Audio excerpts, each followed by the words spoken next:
Good morning, everybody. Just a real quick note. Illinois, the state where we're located, has again another new act. Governor Rauner's been busy the last couple of months.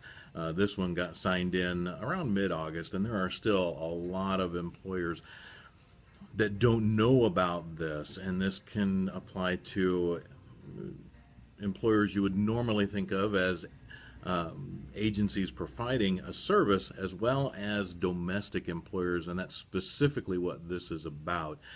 This is the new Domestic Workers Bill of Rights Act, and this goes into effect January 1st of 2017, and this act covers everybody who is working within a home environment.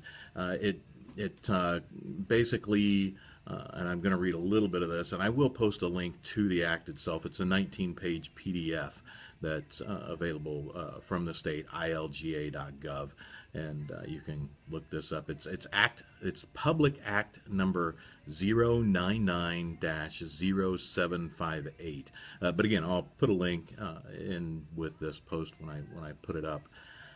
This act actually enables everyone who is a home worker, domestic worker, to be covered by, let's see, I think it's four of Illinois' existing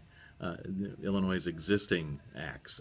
We've got again, I'm reading to refer to this, the Illinois Human Rights Act, the Illinois Minimum Wage Law, because again, domestic workers have not been covered by this in the past and often are paid much less than actual Illinois minimum wage. Illinois Wages of Women and Minors Act, and the Illinois 1 Day in 7 Act, which when you're an employee in the state of Illinois, Illinois does require that employers give you a 24-hour period, 24 consecutive hours within every 7 days for rest. And this new Domestic Bill of Rights Act enables all of these employees within the state of Illinois who serve people in their homes for house cleaning and working as chauffeurs or whatever it might be. It's all domestic, and nannies, etc. Will be covered under this as of January 1st, which is really cool for a lot of these employees because they have not enjoyed the legislative benefits allowed for all the other employees in the state that are under all these other acts.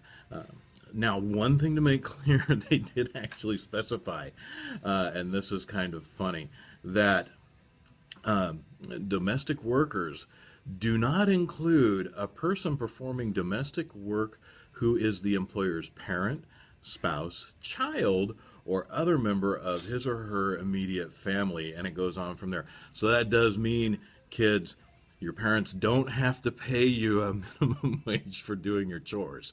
That's something that you actually have to still do, just as mom and dad instruct you to do.